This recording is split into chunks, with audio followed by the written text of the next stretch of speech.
Well, welcome to the Steve Clifton podcast. I am Steve Clifton. He is I is him. I don't know. Be merry and drink some gin. I don't know why I always got to rhyme that. I think I do know why. Set 80s, 90s. I grew up whenever hip hop started, and everybody was trying to rhyme everything. So I've always got rhymes in my head. I was never good at poetry, but I do always have rhymes in my head. And also, I'm here from Dallas, Texas. Texas. We're down here in Texas. And my local radio station here, Sports Radio 1310 The Ticket. I'm plugging them. I don't care. No one's going to hear this from there. Anyways, there's a guy on there, a radio disc jockey. He's not really a disc jockey, more like a sports commentator on The Ticket. Worked there for like 20 years. He always had a cadence and a rhyme and something always going on, a word he would make up or something that phrases and stuff. And I listened to him so much for like 25 years. He retired in 2020, but I've been listening to him forever. So anytime I get in front of a radio or TV or do one of these things, a podcast, I always think of him. So anyways, welcome to the Steve Clifton podcast, episode 8. They have not canceled me yet. Still working on getting canceled. They're not going to cancel me. Anyways, how's it go? Oh, look, guys, I got some production going on here.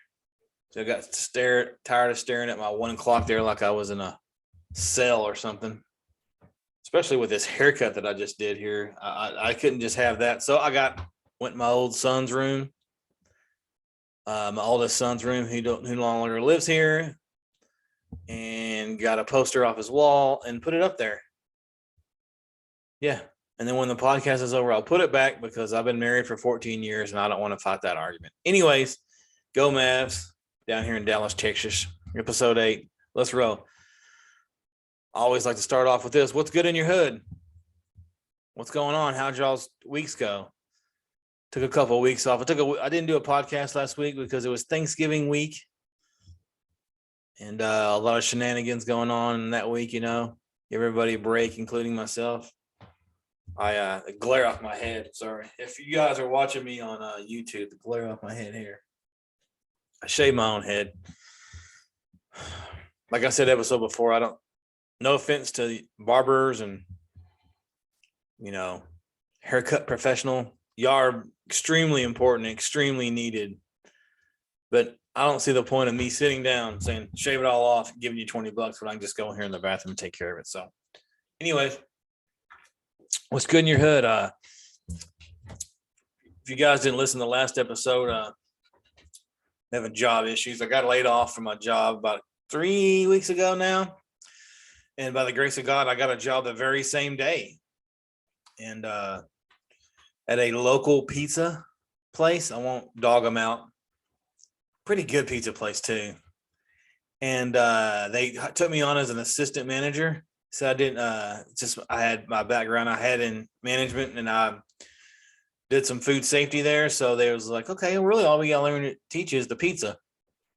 And I was like, could it be hard? They're like, no, have 15-year-olds do it. So I started, it was supposed to be a 2-week training process of learning how to make pizza. 2 40-hour training weeks is what I was told in the interview. So you know how this is going. And so I got the job. I'm excited. It's been a while since I worked at a fast food establishment. I remember when I was young, I worked at Sonic. It was my favorite job. And I got there, and first day, met all the kids that worked there, because it's mostly kids, great kids. A couple older, 23, 24-year-olds, to deliver and stuff like that. Just great people. And then I met the manager, who was not nowhere near as anything of all these like they were. Does that make sense? And anyways, so I started training with him, and I guess he expected me to be a pizza expert in one day. And I'm like, no, I told y'all. I thought that's what the training was for 80 hours. Turns out they didn't give me 80 hours. They gave me like 20 hours. So to make a long story short, like the third day, I was starting to really get the hang of it. I mean, all the other stuff was coming easy to me. The register was going to be easy to me. Managing people was going to be easy to me. Inventory part was going to be easy. The whole rotation, first in, first out of vegetables and all that stuff was something having easy. they make the pizza from scratch. I'm sorry, I've never made pizza before. It's going to take me more than 14 hours to learn it, and I guess they didn't think I was learning to make pizza fast enough. And all the kids that work there were like, "Don't worry, that's how that guy talks to everybody. Don't worry about it. Just you'll be okay. You're doing fine. It's pizza. You're all right." I guess he didn't think so. So about the third day there, he brought me into the office and was like, "Hey man, I'm gonna go ahead and let you go." And I'm like, "Let me go where?" He's like, "Home, because this ain't working out. You should be able to make a pizza by now." Us Christians, sometimes you got to think before you say. So I breathe in. Please explain to me. My old self wouldn't have been that way. My old self would have, so I was like, "Please explain to me." He's like, "Oh, well, we hired you as a manager and we can't have you not make I'm making pizzas correctly." I was like, "Man, I've only been here 3 days, 14 hours. You're not going to give me like what y'all promised of 2-week training of 80 hours? Oh, who said that? Your boss." "No, we can't waste your time and my time. We're going to go ahead and let you go." "Oh, okay." He's like, "Can I have your name badge?" I'm like, "Sure." "Can I have your apron?" "Sure." "I need that shirt." I'm like, "We mean just take my shirt off here in the middle of the place here and walk out with no shirt? I mean, you want customers to see that? I don't think so. You're trying to sell pizza here." But anyways, I went outside and took it off and put a coat on and let a driver take the shirt in and drove straight to church because they were having church practice. And that's exactly where I needed to be. And had some people pray for me. And, I'm new to this Christian stuff. I'm a what you call a Christian rookie. And Christians have so much patience. That's the one thing I'm still trying to learn. I'm a rookie, they have so much patience. Just, if you think about it, all the people at my church, I just look at all the guys and they're just so calm and patient. And sometimes you see them deal with, people in different situations and they just do it so calm and so patient. I'm not a patient person, man. I'm not patient at all. I think it stems from, growing up. And I know I talk about this a lot, but it's really important how you grow up. I grew up in the 80s, early 90s. And most of the time living with a single mom and my brother, one room, sharing everything. We were never poor. Like, we always had a roof. We always had food. We always had clothes. We didn't go without anything, but we were broke. There's a difference between poor and broke. And so, like, when you're that way, you have to hustle. You have to get up. Let's go do that. Let's do this. Let's do that. Why aren't we doing that? Are you going to do this? Let's come over here and do this. Let's do this. You have to, oh, look, there's food. Eat it before, it's gone. So I've always been, never had patience. I'm an impatient person.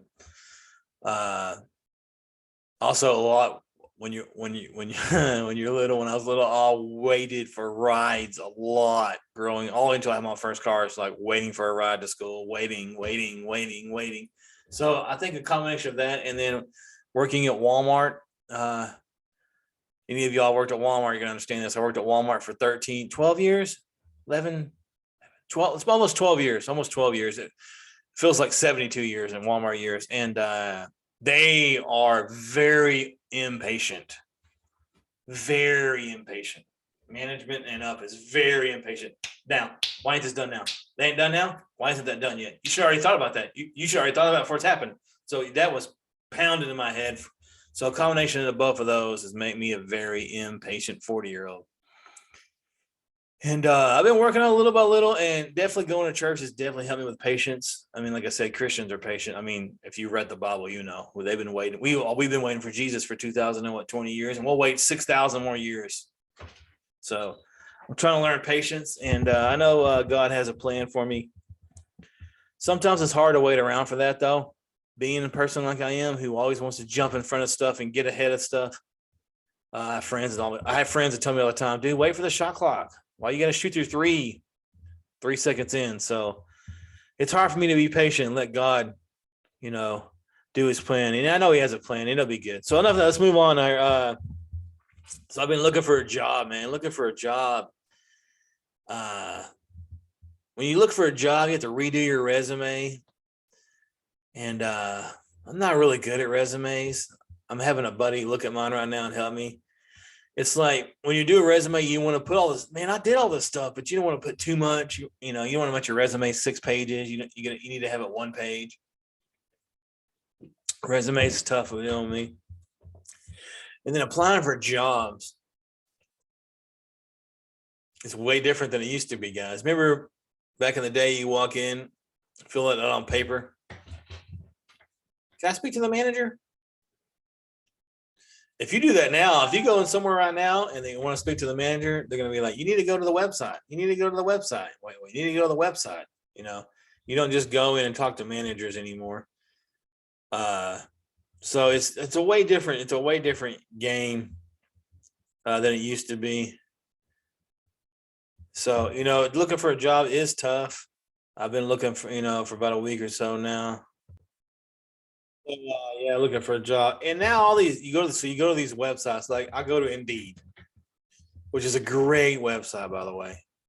It's the best one. To me, it's the most user-friendly one. So I'm on there and you look for a job and then you click on the job. And I'm not saying I'm not complaining. I don't want to come across as complaining, but some of them, when you click on the website, then you have to upload your resume. And then it asks you to fill out this little questionnaire thing. You're like, I sent you my resume. Why do I gotta? So then you're gonna type all this stuff out. But I got me a system down now of copying and pasting and autofill starting. Autofill is great on these new computers, man. Like sometimes it it'll help you type one letter. It knows what you type. So yeah, applying for jobs is tough. And now there's more questions than usual. It used to be, name, age, date, wherever you worked. Now it's, a lot of, because of the stuff that's happened over the past 10 years, which I'm glad it's getting better for, everybody to have an equal opportunity. It should be that way the whole time. It should have been that way the whole time. But now you got to ask all those questions, of like male, female, which is easy. That's been on there for a while. Race has been on there for a while, but now the new questions are like, would you like to be called he, him, her, stuff like that, which, like I said, I knew that's good for, the way we are. And you have to have that now, but it's just different for an old school dude like me. Like, why do you need to know what my sexual orientation is? That one I don't get. Like the other ones I get, but that one I'm like, does that matter? Like if I'm not going to get a job because I'm straight, I mean, if it doesn't matter, why are you asking me? But anyways, it is what it is. So I am on the job search. It's tough. But lots of praying. By the grace of God, I want to find something. But anyways, in the meantime, has anybody done DoorDash before? So if you don't know what DoorDash is, it's like Uber Eats or Grubhub. Basically, somebody goes online, they order food at a restaurant, and it doesn't have to, it's a restaurant in your area that you're at, and deliver it to wherever you want to get. We live in the greatest country on earth. You don't even have to leave your house anymore for anything. Think about it. You don't have to leave your house for anything anymore. I don't know if anybody has seen that movie from like the early, was it 2010, 9, somewhere in there. Anyways, it's called Wall-E. It's about how Earth was, destroyed and because of everybody sitting in a chair, never leaving the house. And that's where we're going to. You don't have to leave the house for anything. You can get groceries online. Prescriptions can be delivered to your house. You can see your doctor over Zoom. Your pets can get groomed at their house. The vet will come over there. You can get fast food delivered. Beer, alcohol, cigarettes. DoorDash does them all. DoorDash does those, which is kind of crazy. I've been doing DoorDash now, to fill the gap here, and it's just crazy how you can literally get. I've done some weird ones. Like yesterday, the day before, I went to 7-Eleven. A lady ordered 1 pint of ice cream. 1 pint. I'm like, Wow, you paying like triple the cost. That pint of ice cream better be good, you know. Uh, I don't know. I'm not hating on anybody's lifestyle or budget. I'm just saying I just don't understand it because like I guess I don't. It's not in my budget. I mean, if I need something, I go get it. And I think DoorDash is great though for people who can't. Like if you don't have a car, you know, or if you're like disabled and it's hard to get around, that's what it's really for. So I'm glad I'm doing it, but I'm just saying it's like sometimes like some of the stuff I like you deliver is like I had one the other day. They went to Walgreens. They needed stool softener and fingernails. And I'm like, okay. I can't find the fingernails. I don't know which fingernails. It doesn't look like the picture. I just grabbed one close. It's like, I mean, we just live in the greatest country in the world, man. You can get stool softener and fingernails sent to you. I was doing one last night at Walgreens again. I pulled up there and it was a pregnancy test. And I was thinking, and really I was thinking, man, you know what's kind of awesome? I'm going to be a part of their story one day whenever Christopher's 19. Mom, tell me the story about how you found out I was pregnant. Well, I thought I was pregnant, so I got on DoorDash and I DoorDashed a pregnancy test, and some 40 fat, overweight, bald-headed guy with a beard delivered it to me. It's crazy. If you think about it, it's crazy. And then what was crazy about that one was I was in line at Walgreens picking up this lady's pregnancy test. And the app gave me a notification to go to Chipotle and pick up a burrito and take it not to her, but to somebody else near her. It's like so honoring of that. So like in one night, I'm going to be the story of somebody potentially having a baby and somebody eating Chipotle and having a different kind of baby. Oh man, I miss doing stand up. That definitely sounds like a stand up bit, don't it? It sounds like a stand up routine. So what if who would be more surprised if you delivered to the wrong house? The people, like if you're waiting for your pregnancy test, and you're like, man, I don't know about this. I can't really afford a baby right now. But if I do have one, thank God. And then a burrito shows up, and you're like, I'll go to the pregnancy test tomorrow. Or the other person who's like waiting for the burrito. I'm hungry. Then a pregnancy test shows up. His wife answers the door. Who's pregnant? I can't have babies. Who's going to? So it's really a lot riding on my shoulders on that one. I thought that was really awkward. I had a pregnancy test and a burrito in my car at the same time. So yeah, DoorDash is pretty cool. It actually pays decent. It pays pretty decent, especially if you do it during what they call the peak hours, which is 5 to midnight or whatever. And on the weekends, you can make some pretty good money doing it. Obviously, if you want to do that full time, you're gonna have to spend some money on some mechanic stuff and some gas and stuff like that on the other end. But it works for now. It's getting me through. Can't complain. Just some of the weird. One thing I will say, and this is kind of a complaint. Apartments are rough. Delivering to apartments are rough. You guys that deliver like everything to apartments, y'all, I applaud y'all because delivering to apartments are rough. These apartments, and I'm not hating on people that live in apartments. Trust me. I grew up in apartments. I told you before, I'm an apartment hustler. I lived in apartments my whole life. I don't think I even lived into a house until 10 years ago. So I'm not hating anybody that lives in apartments by no means. These apartments are not like apartments we were in. When I lived in apartments, 8 buildings, 200 apartments tops. Now, man, you can pull in these apartment complexes and there could be 40, 50, 60 buildings, thousands of different. And they're like, not all none of the buildings have numbers on them. And some of them are like inside apartments that you don't even really know. And so a lot of times you do have to play needle in a haystack with these apartments, especially because people don't give you instructions. If you DoorDash or if you live in an apartment, do yourself a favor and everybody else involved, give instructions. If there's a gate code, give me the gate code. It's a personal plea now. Give me the gate code. What building number is it? people won't even put apartment number. You'll pull in, you're like, what apartment? You have to call them. They don't answer. You call them again. They don't answer. You text them, what apartment number? Oh, 436. Oh, well, you thought I was just going to guess which apartment to bring your pregnancy test and burrito to? So anyways, if you live in apartments, give them some instructions. You would be greatly appreciated. I honestly think I wish DoorDash would pay you $1 more for apartments because they're not like a house. House, bam, drop it off. Apartment, you're searching. Anyways, other than that, had a good Thanksgiving week. Thanksgiving week was awesome. I had a Friendsgiving with some friends that came in from Florida. Him and his wife and his 2 kids. One kid I hadn't met before.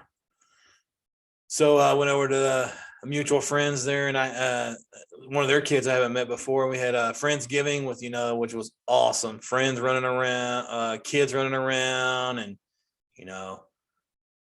just picked right up. Like, that's what's great about when you have one of those old friends that you've known forever and they know everything about you and you know everything about them. You don't see them in a year or 2 and you just pick right back up. So it was so much fun hanging out with them and with both families, and their neighbors came by, and food and ribs and just talking old times and sports and look at your kids, they're awesome, and all that stuff, all that generic stuff you talk about. But it was such a good time, my Friendsgiving. I've never been to a Friendsgiving. It was the day before Thanksgiving.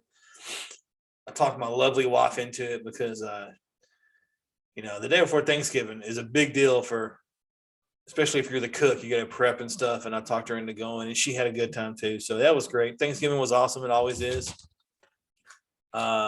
Smoked a turkey breast in my smoker there. I've never smoked a turkey breast before, and I was kind of worried about it. It was already cooked, so I mean, there's not much worry. But turkey's one of them kind of things where like it's got like a short window. It's already kind of a dry meat, so you don't want it to be too dry, but you want it to be tasty. So I smoked it in my smoker low and slow. Good. It's really good. Way better than I thought it was going to be, and that always happens when I use my smoker. I don't know if that's you guys do that, but I'm always like, man, I don't know how this is going to turn out. Bam. Dang, it's good. So, yeah, smoked a turkey on Thanksgiving. How was y'all's Thanksgiving? Did your in-laws drive you crazy?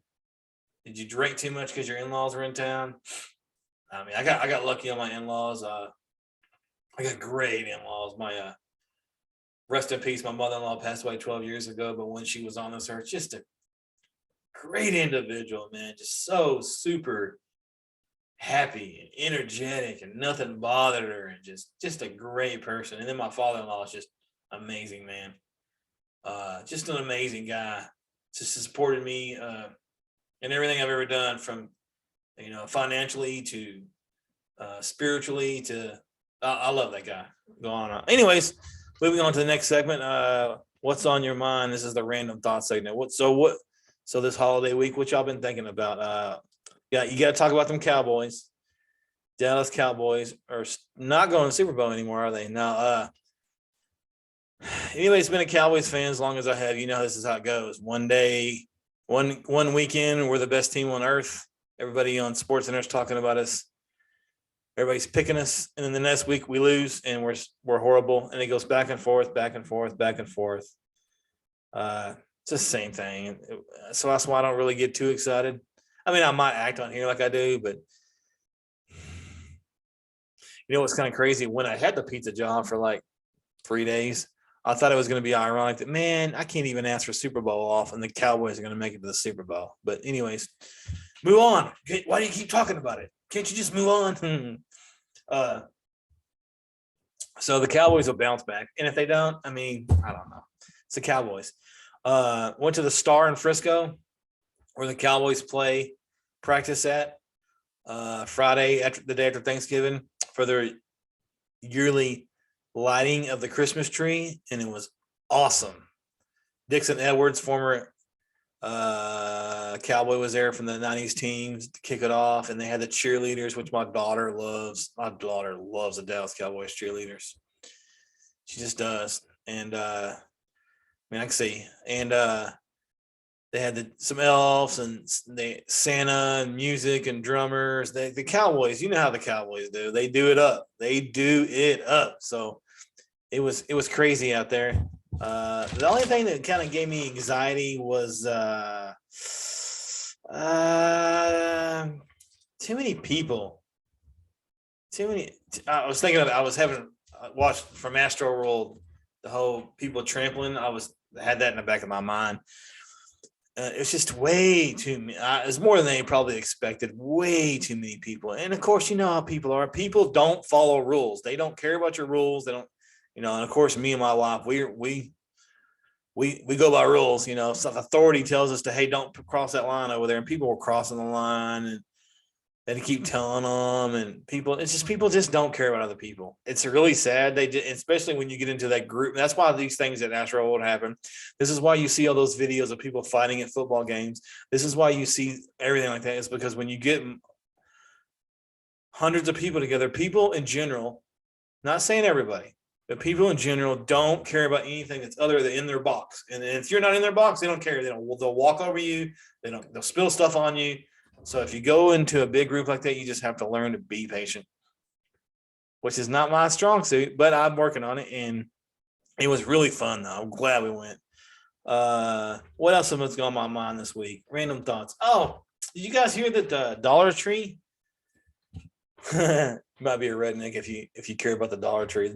So if you don't know what the Dollar Tree is the only store that was left out there that was actually a dollar store. You have all these other dollar stores like Dollar General and all the other dollar stores. They're never a dollar. It's like everything. It's like a regular store. Why is it called a dollar store? Dollar Tree was the last dinosaur that when you went in there, everything was a dollar. Everything. Piece of gum, $1. Cell phone holder, $1. Whatever. Everything, shampoo, $1. Cups, $1. Everything's $1. So it was always a good place. Like if you're like, oh man, I got to get some, a lot of quantity of something for a present or something. It was great, but they're hurting. So now they're going to have to go to $1.25. What? Everything in there is going to be $1.25 an hour. See, this is what I'm talking about last week. Whenever you're talking about people out of your conversation, what Dollar Tree is going up to $1.25? It's not Dollar Tree anymore. It's $1.25 Tree. And they need to change their name. They need to take all that extra money they're charging us and change their name to $1.25 Tree. I'm just saying. This is how my mind works. What else is on my mind here? Oh, mall talk. Let's talk about the mall. I took my daughter to the mall. What day was that? Wednesday? Tuesday? Might have been Tuesday of this past week before Thanksgiving. I took my daughter to the mall because I don't have a job, and she's stuck here.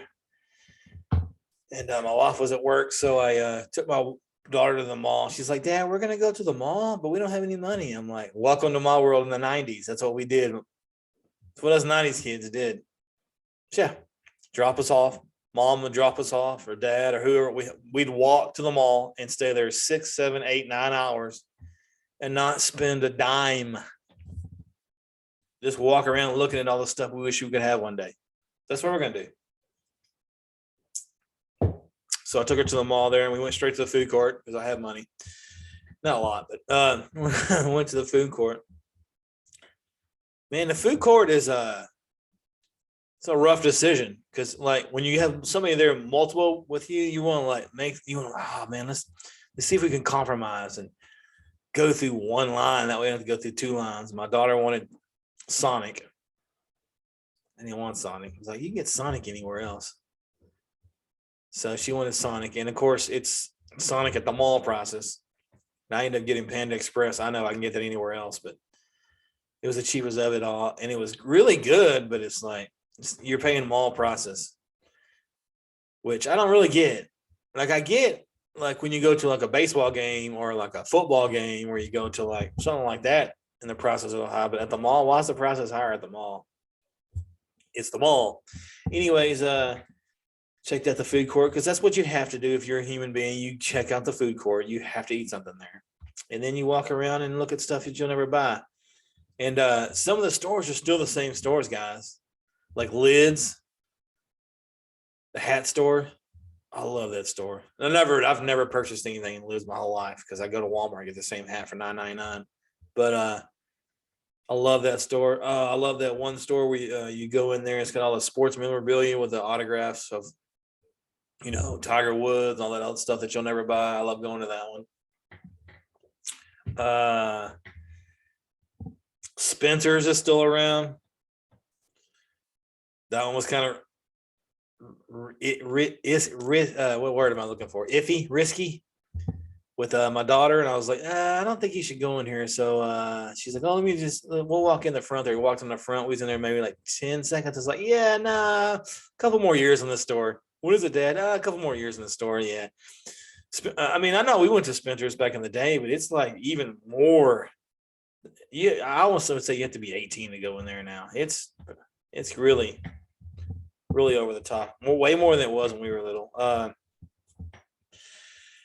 The thing now, and forget cryptocurrency. I wish I would have put money into this fidget toy extravaganza, the little pop toys that these kids have. If I'd have known, if you'd have put money and stock in that company, you'd be a millionaire because those things are everywhere. They have little bitty booths for these little fidget pop toys. If you don't know what that is, Google it. Basically, fidget toys are for these kids these days because they say they have anxiety. They have anxiety having Wi-Fi and 300 options of video games and 700 options of things to watch, and you can download a movie and they want, and their house is locked with security, and they have anxiety. Not really making fun of them because my daughter has them, and I'm having to learn to adapt and be patient with her on that. But there's just little fidget toys, like zippers, and just. The pop it thing has gone off. It's popped off. They're everywhere. Every little booth for them. They're in every store. They got a pop it for everything you could possibly think of. And my daughter is obsessed with them and wants to buy every single one of them. And I'm like, I don't get it. Anyways, those are everywhere.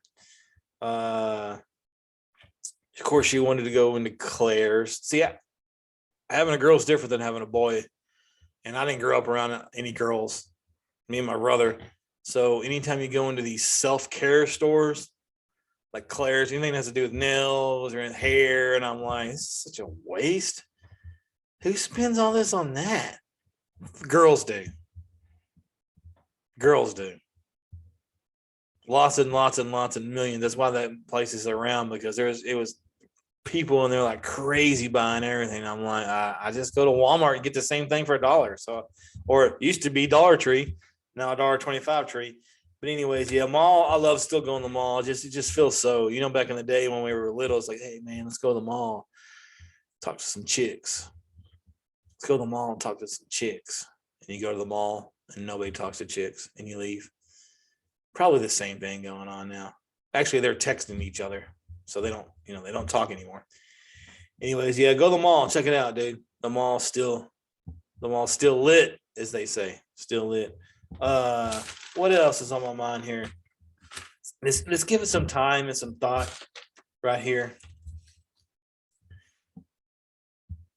to the real heroes of last week.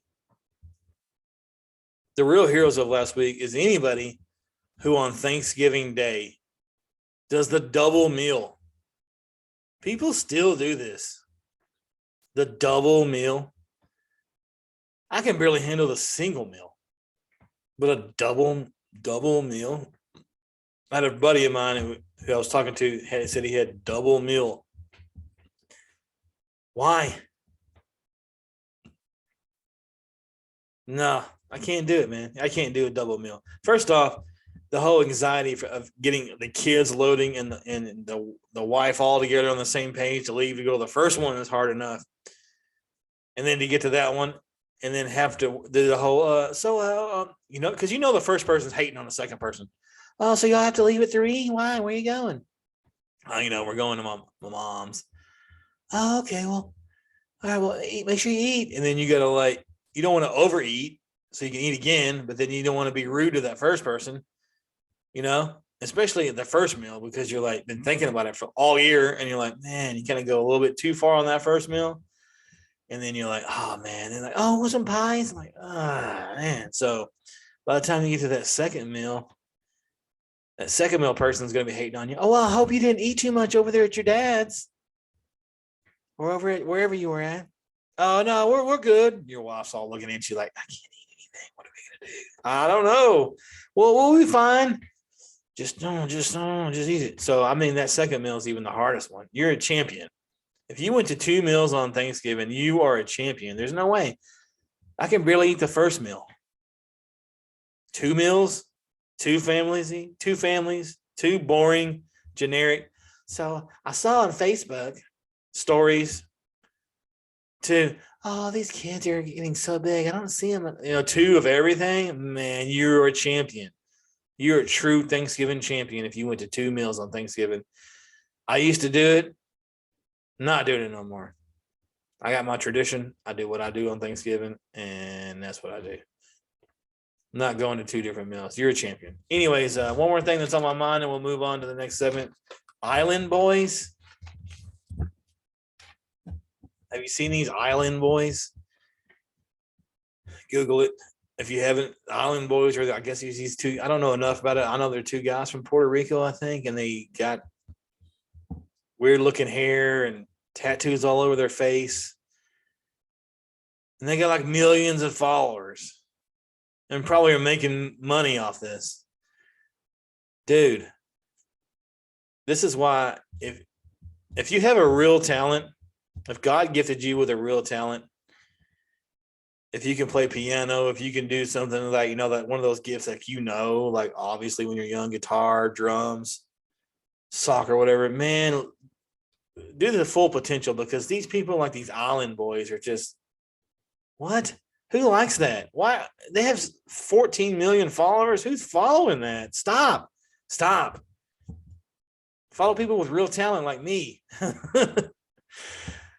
don't get the whole island boys. I mean, we're all one viral video away from our 15 minutes of fame, I guess.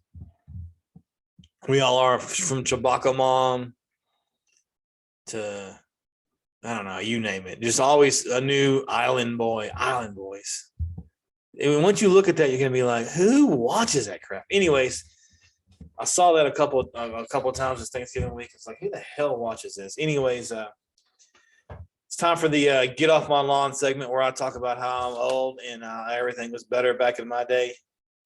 And everything was better back in my day. So, get off my lawn. You're getting old whenever certain things like start happening to you. Certain things make you mad and stuff. I'm starting to get mad. Guys, first off, let me start off. I have 20/20 vision. I'm 43 years old. I have always had good vision. But I'm starting to get mad because whenever I'm driving, especially doing this door dashing thing, when I'm driving at nighttime, there's no lights. There's no lighting for driving. These roads are dark. They want to know why everybody's wrecking. Everybody's having accidents. Put some lights on the streets. We left the Star the other day. The Star in Frisco, Jerry Jones, multi-billion-dollar stadium. Lights everywhere. You pull out the parking lot, you took a right, you turn on the next street. It's dark. You can't even see. You have to turn your brights on. Put some lights on. That's how you know you're getting old. Get off my lawn. You're getting old. Get off my lawn whenever you get excited about in your town. They finally put a light up where you've been saying they should for years. Oh, look, they put a light up here. I've been saying that for like 10 years. They should be a light here. People have been wrecking. About time they put a light here. If you ever said that, you're old like me. Get off my lawn. My daughter the other day,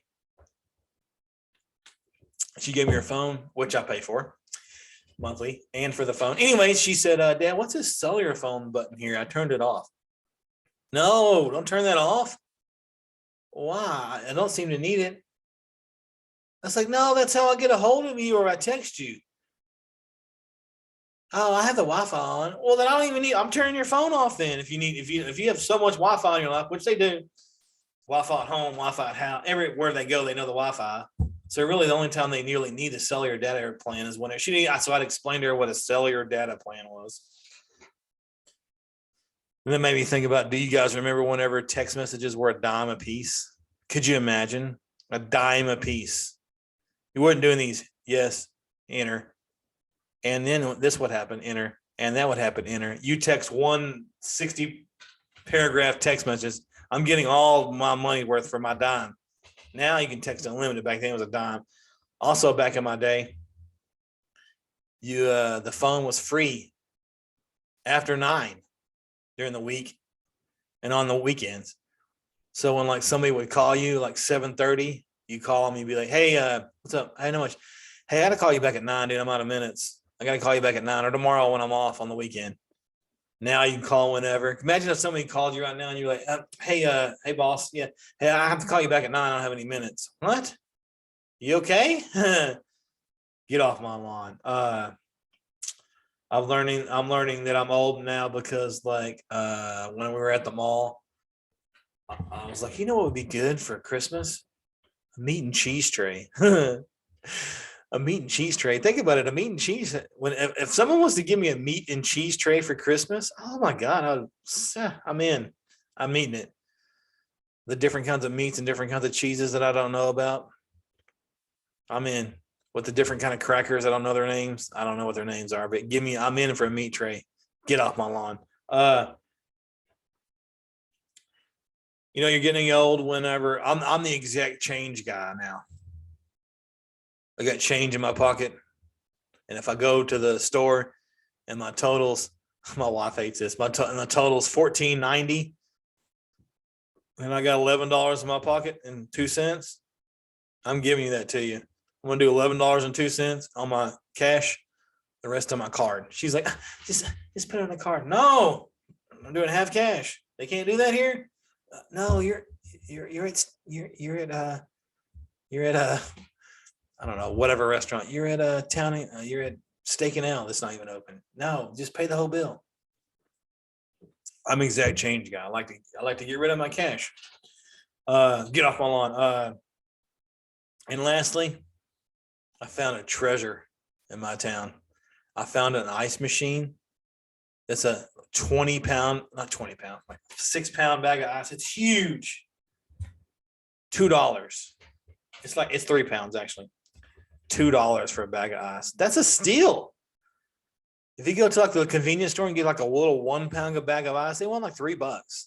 I found one, $2. Get off my lawn. $2 for a bag of ice. Huge. It's huge, man.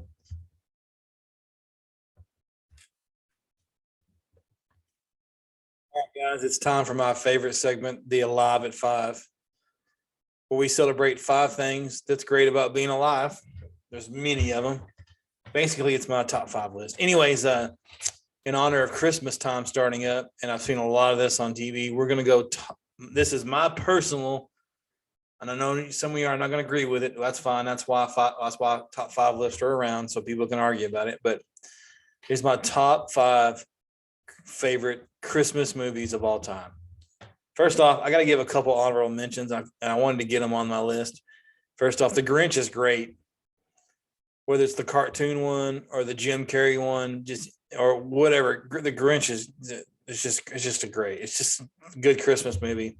So honorable mention to that. The honorable mention is The Christmas Story. You'll shoot your eye out. Just a great movie, especially the dad and the lamp, and he wanted a Red Ryder BB gun. I'm telling him he's going to shoot his eye out. Even Santa told him, and he did end up shooting his eye out. Spoiler alert! Just a good Christmas movie. But those are my 2 honorable mentions. So my top 5 all time. Some of these are going to be controversial. I know that I'm going to get some hate on these, but my top 5 favorite Christmas movies of all time. Number 5. First off, before we get into the list, Die Hard is not a Christmas movie. It's set in Christmas times. That don't make it a Christmas movie, right? I always hear this argument, Die Hard. Die Hard is not a Christmas movie. Anyways, my top 5 favorite Christmas movies of all time. Number 5, this is the one that's going to be controversial. Bad Santa with Billy Bob Thornton. It's definitely rated R. Don't let your kids watch it, but it's hilarious. Love this movie. So funny. All my Christian friends are going to be like, what? How, before that happened. But anyways, it's still a good movie. Number 4, man, how you going to not put Charlie Brown Christmas class? It's a classic. Charlie Brown Christmas. Right now, as soon as I said it, you started in your head going doom doom doom doom doom doom doom doom doom. Snoopy, Charlie Brown, just a great. It has to be on the list. What's kind of sad now, though, it's got a little bit commercialized because, like, if you don't have Apple TV, you don't get to watch it. It's not on regular TV anymore. They took it off there. I don't have Apple TV, and look at my budget, so I'm not gonna get to watch it this year. But I have memories of it.